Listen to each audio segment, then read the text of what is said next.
on ne m'avait pas prévenu.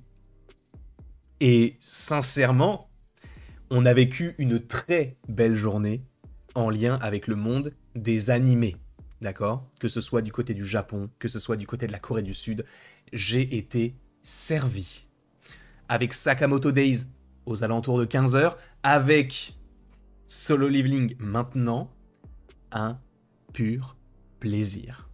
On va évidemment parler de cet épisode 2 de la saison 2 de Solo Leveling qui est tout simplement exceptionnel, aussi bien au niveau de l'intrigue qu'au niveau du développement de Jinwoo, mais aussi, et il faut revenir dessus, sur l'esthétique. Parce que de faire un combat visuellement ressemblant à celui-ci, ça demande énormément de travail parce que ça peut vite devenir fouillis avec cette sorte de fumée autour des différents personnages, avec justement un combat entre 4 personnages qui sont, on va dire, 2 qui sont visuellement un petit peu semblables, un qui est bleu clair et l'autre qui n'est autre que Jinwoo, entouré de cette aura un peu rouge, violette, ça dépend, et même bleu de temps à autre. Quel plaisir! C'est visuellement très très fort. Encore une fois, j'aurais pu faire une phrase et faire une introduction de vidéo sans avoir de bug. Mais encore une fois, d'avoir ce genre de projet, c'est un pur plaisir. C'est un pur plaisir. Pour moi, cette série coche toutes les cases de ce que j'aime dans un animé. Alors, je ne suis pas la personne la plus calée dans tout cet univers-là. Évidemment qu'il y a plein de choses qu'il faut que je regarde. Évidemment qu'il y a plein de choses que je ne pourrais pas regarder, étant donné que c'est vraiment long et du coup, il faut que je trouve une alternative ou en tout cas que je prenne le temps véritablement de me renseigner sur ces différents univers. Mais sur Solo Leveling, notamment, j'en profite. J'étais là au début de la saison 1 et on sera là à la fin. Et j'ai lu vos commentaires de la supposée saison 4 ou saison 5. Donc, on va parler de cet épisode de manière un petit peu plus précise. On va donc retrouver donc, ces ours qui ont été tout simplement détruits par Jinwoo. Alors, ce qui est intéressant, c'est que ils sont restés vraiment, vraiment très longtemps dans ce donjon. Mais en même temps, on peut se dire, est-ce qu'ils ont vraiment passé 7 jours? Parce qu'en gros, un jour équivaut à 7 heures, je crois, dans le monde réel.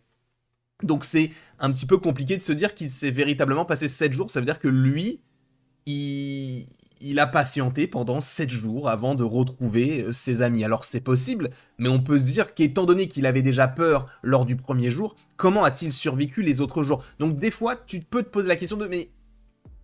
Ou peut-être que j'ai mal compris, mais je crois bien qu'il y a ce rapport de 7 jours, 7 heures.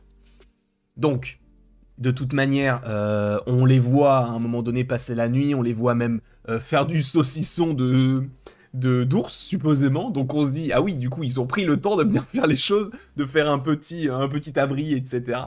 Donc oui, ça paraît évidemment crédible, mais sur certains points, on peut se dire, 7 jours, ça fait quand même un peu long. Si on m'avait dit 2 jours, à la limite, bon, pourquoi pas. Après, il y avait cette volonté, je pense, qu'à la sortie du portail, qu'on se dise qu'on était en pleine nuit, justement par rapport à la scène de fin avec Songi et avec Jinwoo. Donc, on a dans un premier temps cette scène qui introduit l'épisode, et de l'autre côté, donc du côté de la Terre, entre guillemets, on va avoir donc Wang Gongsu, si je ne dis pas de bêtises, qui était déjà là dans le premier épisode, et qui lui, en fait, attend Jinwoo. Sauf que nous, on sait ce qui s'est passé, notamment, en gros, pour ceux qui l'auraient oublié, lui, c'est le frère de l'un des chasseurs qui était là dans la saison 1, et vous savez, c'était le groupe qui voulait tout simplement tuer les jeunes chasseurs pour avoir encore plus de trésors pour eux. Et en fait, ils cherchaient juste à faire le nombre, parce qu'il faut un certain nombre pour aller dans les portails. Et donc, finalement, ils sont tombés malheureusement sur Jinwoo, qui a tué tout le monde, sauf, du coup, celui qui est devenu son acolyte aujourd'hui. Donc lui, c'est le frère de celui qui gérait un petit peu tout ça, et donc il s'est fait tuer.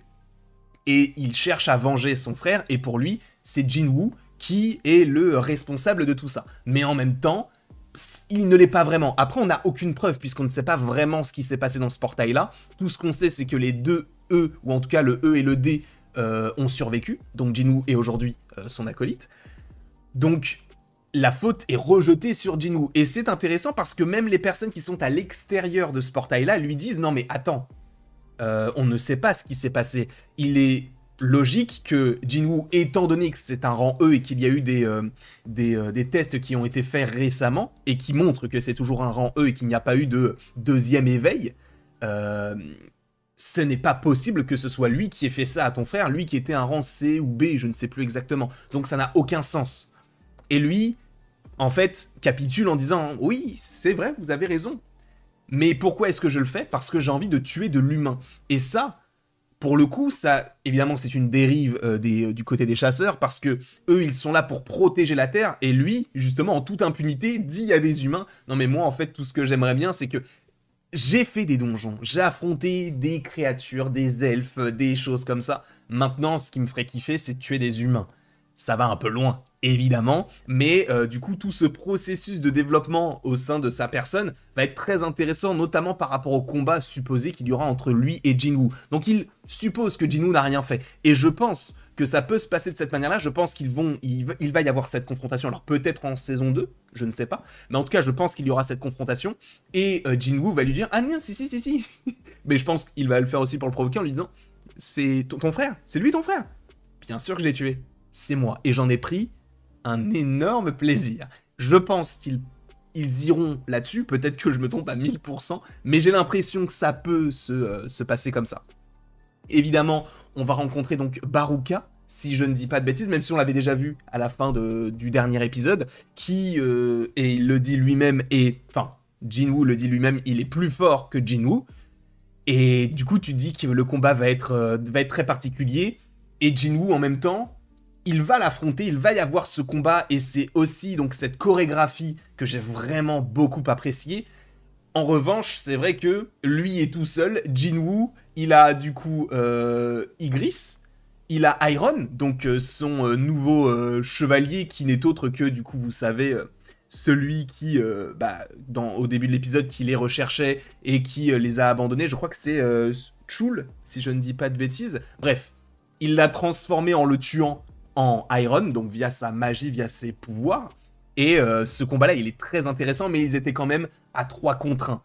Forcément, au fur et à mesure, tu comprends que Baruka n'a plus le dessus et il se fait poignarder. J'ai vraiment beaucoup apprécié ce combat. Je trouve qu'il est vraiment bien chorégraphié, vraiment bien dessiné. Il y a une belle esthétique derrière tout ça et ça reste cohérent, ça reste fluide et j'aime beaucoup.